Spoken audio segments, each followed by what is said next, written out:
Welcome back to another New World video. This time we are giving you a guide, but it's going to be all about the DPS changes since the Brimstone Sands update in terms of PvE. So I'm going to bring up some charts and stuff on screen and I'm going to talk you through it. These are actually really big changes and I actually kind of like them. It's going to make basically any class you play now, when it comes to like sort of expeditions and dungeons and even mutations, you should now be more like accepted into those groups if you don't have the perfect weapon damage types to use. So obviously you've got like ancients and corrupted and angry earth and all that kind of stuff, and there's certain weapons, we'll go through all this, but there's in general there's certain weapons you should and shouldn't use depending on what the mob types are in those dungeons. Now post Brimstone Sands, this update has changed and I like it. I'll be honest, overall I like it, so let's go through it. Okay, so this is the huge update list from New World from the Brimstone Sands. I'll put a link to it in the description box down below. Now scrolling down to AI updates and world AI, we have removed innate creature resistances. Creatures will now only have damage type resistances if they have an affix or if they are in a mutated expedition. So we'll go through mutations in a minute during this video.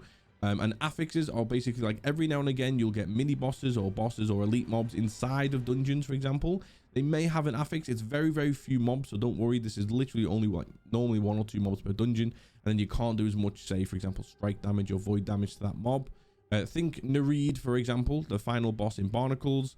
Even though the overall dungeon is lost, I think Nereid is angry earth, but then you can't actually do it. She also reduces the fire damage even though she's angry earth, and you can do more strike damage to it even though that's not the best for angry earth. So basically very few mobs in the game will have affixes where this doesn't really apply to, but every other blanket mob in all of the dungeons, all the sort of like all of the ancient mobs in Lazarus, all the angry earth mobs in Genesis, so on, that is what this will affect. So here is the proof to show you that this is in the patch notes. Okay, so pre the Brimstone Sands update, which came out on October the 18th 2022, this was the damage effectiveness chart, if you like. Now obviously at the top you can see all the different weapon damage types. If you don't know what your weapon damage type is, look at your weapon in game.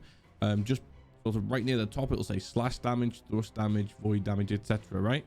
So they're your weapon types. Now down the left hand side are the mob types. So depending on what dungeon you go into, or even in open world mobs, depending on what the mob type was in that dungeon, depends on which weapons you should and shouldn't use. So let's just take the ancients for example at the top of the list there, and if you go across from left to right, they're all the different weapon damage types. Again, pre Brimstone Sands update this is. So for example, if you wanted to do maximum DPS, you wouldn't really use your slash damage weapons such as your sword and your great axe, your hatchet, stuff like that. You wouldn't also use a fire staff or any like ruby gems on your weapons, which then converts half of your damage to fire. So basically what this meant, again, pre Brimstone Sands, sorry to keep saying it, but I want to make sure you know this, right? Pre Brimstone Sands, this basically meant if your only class that you played, or the only sort of only class you played was say fire mage and say ice gauntlet for example, or void gauntlet paired with it, that was the only weapon you had, the only like class that you main in the entire game when it comes to sort of your role. You log in every day, you log in every week, and that's all you like to play. When it comes to say Lazarus, nobody would invite you to the dungeon because they know with your fire staff you're doing minus 40% damage. Sure, there's a couple of ways to sort of bump up that damage a little bit. You know, you could add like a lightning gem to that fire staff, and then you could also get some like ancient bane perk on the weapon as an example. But in general, overall, you're being deducted 40% damage from every hit that you're firing out against all the ancient mobs in Lazarus. So you would never get invited. And I brought this up on my stream as well a couple of weeks ago, because basically I play as a tank. I tank main on the Barry server, and then I got a little bit bored of tanking, so I thought, you know what, I'm gonna start making some mage builds. They look fun. And then when it came around to the mutation, like the roll arounds that they do, it was Genesis and Lazarus that week, and Genesis I think was fire. Now and again, if you look down here, Genesis is angry earth, which means your fire damage you are plus 30%. So that's perfect for a fire mage. But the mutation was fire, which means you obviously can't then go and do fire damage because it negates all your damage. And then Lazarus was the only other dungeon available. I can't remember exactly what that was. I think it might have been Ice Lazarus, which then basically meant I couldn't use my fire and ice mage in Lazarus because fire is minus 40% against the ancients. It was also an ice mutation, which means I couldn't use my ice gauntlet. And then when it came to Genesis, where it was normally thought plus 30% damage for the fire and neutral for the ice, I couldn't use it there either because obviously it was a fire mutation. So gladly, we need to speak about mutations as well, but gladly, post the Brimstone Sands update, the damage scales now look like this. So as you can see, all of the negative damage effectiveness, not damage type, sorry, all the damage negative effectivenesses have all been removed. So what does that mean? It now means if you were to take your fire staff into, say, an ancient dungeon to kill the ancient mobs, you now deal neutral damage rather than minus 40% damage. And the same goes across the board for all the other dungeons. I want to quickly speak about mutations. So mutations are the only thing that then changes slightly. So if it is a fire mutation dungeon, you do not want to do any fire damage. You don't want to have any ruby gems on your weapons, and you don't want to use your fire staff, right? The same goes for all the other ones. If it's an ice mutation, you don't want to use ice damage. That's the only time you will do negative damage or reduced damage effectiveness, if you like, in PvE now in New World post the Brimstone Sand update October 18th 2022. Okay, now the reason why I really like this update from New World is, again, going back to that example I used, if you only have one class, one available build, one available set of weapons, and you're M10s doing dungeons, for example, now you can be invited. Sure, there are always going to be the better weapons to use, so obviously it's still better to use lightning damage, void damage, and strike damage, for example, in Lazarus dungeon, just to use as an example. But now if you want to take your fire and ice mage build in there, you can, and people in New World can now start inviting you. Sure, you'll have to start doing some if you want to go in as a DPS, you'll want to start upping your damage like we mentioned before. So if you went for fire and ice mage, you're only doing neutral damage, which means you will be getting in general out DPS'd by anybody going in there with war hammers or void gauntlets or pop and lightning gems on there. So what you would do if you were a fire and ice mage, just as using this as an easy example, you would probably put some lightning gems on both your fire staff and your ice gauntlet, and then you'll be doing sort of weird the way it works, but split half of your damage into lightning, so then you'll be doing plus 30% on half of your damage. And then also if you got some ancient bane perks on those two weapons, you'll be doing, I think it's a plus 15% damage.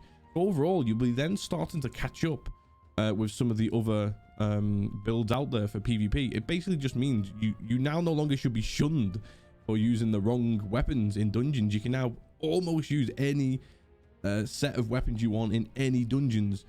Of course, if you want absolute min-max, you'll still want to take the perfect ones, but no longer can you get a snotty DM. So when you go in, and this happens in New World all the time, when you apply to in the group finder to join as a DPS, they can see what weapons you're using. And in the past, if you were, say, fire and ice in Lazarus, they would look at that and be like, bro, you do terrible damage. They would kick you out the group, and then sometimes, some people are like this, they would send you a DM and be like, bro, I'm not inviting you, you brought the wrong weapons, you're such a noob. Do you know what I mean? So yeah, now also what I want to explain is I'll show you a clip in a minute. It's some dungeons I've ran where I've proved that this is effectiveness in game. So I'll use some of the previous wrong weapons to use, which has the lesser damage effectiveness, and I'll show you the damage numbers. This is how you prove that this update works in game. So as you can see the colors here, you've got this sort of like tinge of yellow, okay, if you've noticed, and you had the tinge of blue if it was the negative. White damage is neutral, and then if you ever see orange damage numbers, it basically just means you crit. You can crit even when using the previous lower damage effectiveness. So this is how it goes. So light blue is reduced damage. If you ever see light blue damage numbers when you're attacking PvE mobs, it means you're not doing, like, you're doing reduced damage. If you see white damage numbers, you're doing neutral damage. That's fine.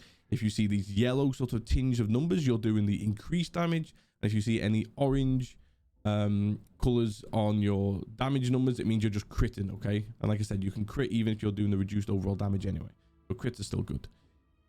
So let me show you a couple of clips of in-game where I can show you this. I'll use the wrong weapons in the dungeon, previous wrong weapons in the dungeons, and you'll see the damage numbers are now all neutral, or they'll be yellow. Now you'll never see blue numbers again in PvE.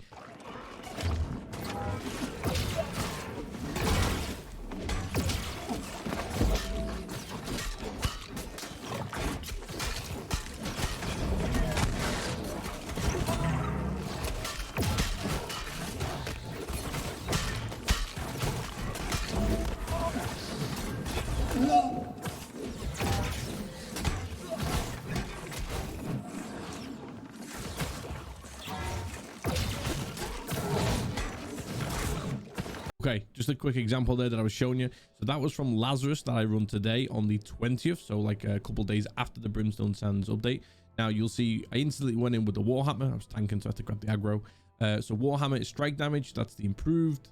That all stays the same. That's why you've seen those little bit of like sort of yellow tinge in colors, apart from when we critted in orange. And then you'll see I switched back to the sword and shield.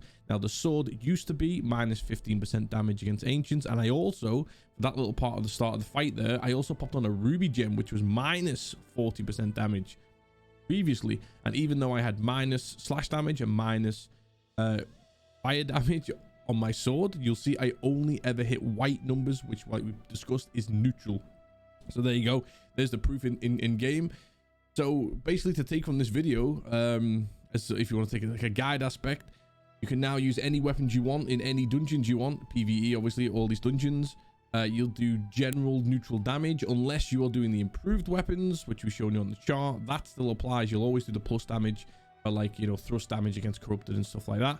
Strike damage against ancients and slash damage against angry earth, just as some quick examples. So that'll all stay the same, but you'll never now do negative damage. So if you ever hear anybody in game saying you're doing terrible low damage with your weapons, point them to this video, please. Okay, share them the link and point them to this video. Generally, you do neutral damage, so you're not doing great damage like some of the high-end sort of PvE speedrunners and stuff like that. But at least now there's a lot more of a bigger chance that you'll be included in group finders and stuff like that, where previously you've been shunned. And when all these mutations are rocking around and all these dungeons rock around, at least now you don't get excluded from as many. Sure, if you're only playing fire and ice and this week's mutations just happen to be fire and ice, sure, you can't use the weapons on those, so mutations for that part stay the same. But all in all, guys, I really like this update. At first I wasn't sure when I heard about it in the patch notes before Brimstone Sands. Now after testing it, knowing that it's all blanket neutral, often improved damage, I actually really like it. Yeah, so I must, you know, let me know. Anyway, comment section. I'm bullering on here and making this video too long. Comment section down below, if you like this video, if you liked any of the things that we've gone through in this as well. Drop a like on the video, drop a sub on the channel. We're so close to 500. More guides coming soon, like the Ennead ultimate guide that's coming out in the next couple of days. And then, yeah, like I said, sub on the channel and check me out on Twitch if you like. Twitch.tv/LiamH. I'll chuck a link on the screen somewhere, cover my my ugly ass face. But guys, yeah, look, if you liked all the videos, you know what to do, and I'll see you in the next one.